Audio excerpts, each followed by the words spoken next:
Hello friends, എല്ലാവർക്കും സുഖമല്ലേ? അപ്പോൾ ഇനി നമുക്ക് നല്ല അടിപൊളി ടേസ്റ്റി ആയിട്ടുള്ള ഒരു ചിക്കൻ മുഗളായിൻ്റെ വീഡിയോ ആയിട്ട് കാണാം. അതിനായിട്ട് നമുക്ക് 1/2 കിലോ ചിക്കൻ എടുക്കാം. അതിലേക്ക് നമുക്ക് 1/4 ടീസ്പൂൺ പോരെ മഞ്ഞൾപ്പൊടി ഇട്ട് കൊടുക്കാം. 1.5 ടീസ്പൂൺ പോരെ കുരുമുളക് പൊടി ഇട്ട് കൊടുക്കുക. 1/2 ടീസ്പൂൺ പോരെ ഗരം മസാലപ്പൊടി ഇട്ട് കൊടുക്കുക. അതേപോലെ തന്നെ ആവശ്യത്തിലുള്ള ഉപ്പും കൂടി അതിലേക്ക് ഇട്ട് കൊടുക്കുക.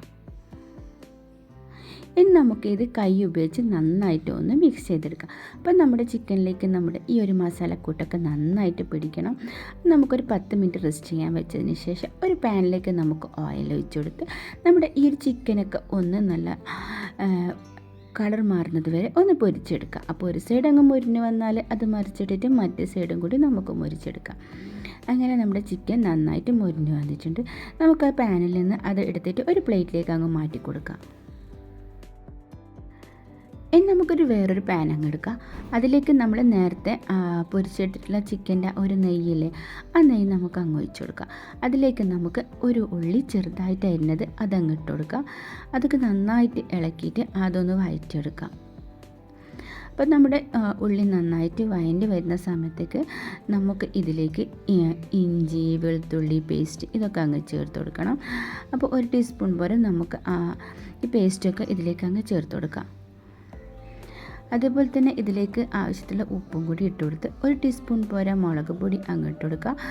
1 ടീസ്പൂൺ പോരാ ചില്ലി ഫ്ലെക്സ് ഇട്ട് കൊടുക്കുക. 1 ടീസ്പൂൺ പോരാ ചിക്കൻ മസാലപ്പൊടി ഇട്ട് കൊടുക്കുക. 1/4 ടീസ്പൂൺ പോരാ ഗരം മസാലപ്പൊടി ഇട്ട് കൊടുക്കുക.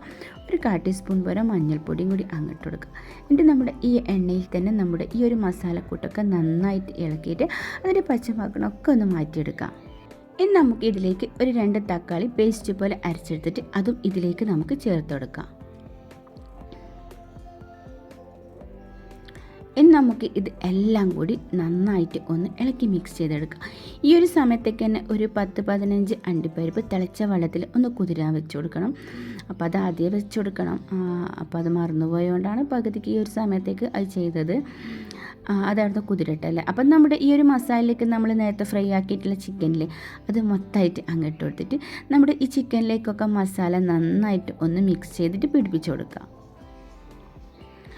അങ്ങനെ മസാല അവിടെ പിടിക്കാൻ നമുക്കൊരു 5 മിനിറ്റ് ഇതൊരു പൊത്തി വെച്ച് കൊടുക്കുക. ഈ ഒരു സമയത്തേക്ക് നമ്മൾ നേരത്തെ കുതിർത്തി വെച്ചിട്ട് നമ്മുടെ അണ്ടിപ്പരിപ്പില്ല അത് നമ്മൾ പേസ്റ്റ് പോലെ ഒന്ന് അരച്ചെടുക്കുക. അപ്പോൾ ഇത് പേസ്റ്റ് പോലെ അരച്ചെടുത്തിട്ടുണ്ട്. ഇത് നമ്മുടെ ചിക്കനിലേക്ക് അങ്ങ് ചേർത്ത് കൊടുക്കുക. അതേപോലെ തന്നെ ഒരു 2 ടേബിൾ സ്പൂൺ പോലെ തൈര് അതും കൂടി നമുക്ക് ഇതിലേക്ക് അങ്ങ് ചേർത്ത് കൊടുക്കാം. ഇനി ഇത് എല്ലാം കൂടി നന്നായിട്ടൊന്ന് ഇളക്കി മിക്സ് ചെയ്തെടുക്കുക. അപ്പോൾ നമ്മുടെ ഈ ഒരു മസാലക്കൂട്ടിൽ എല്ലാം കൂടി നന്നായിട്ട് മിക്സ് ചെയ്ത് ആ ചിക്കനിലേക്ക് നന്നായി പിടിക്കട്ടെ.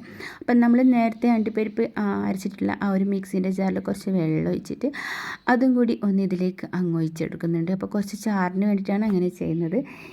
ഇനി ഇത് എല്ലാം കൂടി നന്നായിട്ട് ഒന്ന് ഇളക്കി മിക്സ് ചെയ്തെടുക്കാം. എന്നിട്ട് നമുക്ക് കുറച്ച് സമയം ഇതൊന്ന് തിളപ്പിക്കാനായിട്ട് വെക്കാം. അപ്പോൾ ഇത് നമ്മുടെ കറിയുടെ നന്നായിട്ട് തിളച്ച് വന്നിട്ടുണ്ട്. ലാസ്റ്റായിട്ട് ഇതിലേക്ക് നമുക്ക് ഒരു 5-6 പച്ചമുളക് നടുകിലേക്ക് കീറിയിട്ട് അതങ്ങിട്ട് കൊടുക്കാം. ഒരു നുള്ളി കസൂരി മേത്തിയും കൂടി അങ്ങിട്ട് കൊടുക്കാം. എന്നിട്ട് ഇത് ഒന്നുകൂടെ നമുക്ക് നന്നായിട്ട് 1-2 മിനിറ്റ് മൂടി വെച്ചിട്ട് അതൊന്ന് തിളപ്പിച്ചെടുക്കാം. ലാസ്റ്റായിട്ട് ഇതിലേക്ക് നമുക്ക് കുറച്ച് മല്ലിച്ചപ്പും കൂടി അങ്ങിട്ട് കൊടുക്കാം. അങ്ങനെ നമ്മുടെ ടേസ്റ്റി ആയിട്ടുള്ള നമ്മുടെ മുഗളായി ചിക്കൻ കറി ഇവിടെ റെഡി ആയിട്ടുണ്ട്. അപ്പോൾ പൊറോട്ടൻ്റെ കൂടെയൊക്കെ കഴിക്കാൻ പറ്റിയ നല്ലൊരു കറിയാണ്. അപ്പോൾ ഇതെല്ലാവരും ട്രൈ ചെയ്ത് നോക്കിയിട്ട് ഫീഡ്ബാക്ക് പറയണേ. അതേപോലെ തന്നെ എൻ്റെ വീഡിയോ നിങ്ങൾക്ക് ഇഷ്ടമായിട്ടുണ്ടെങ്കിൽ ലൈക്ക് ചെയ്യണം, ഷെയർ ചെയ്യണം. അപ്പം വീണ്ടും പുതിയൊരു വീഡിയോയുമായി കാണാം. അതുവരേക്കും ബായ്.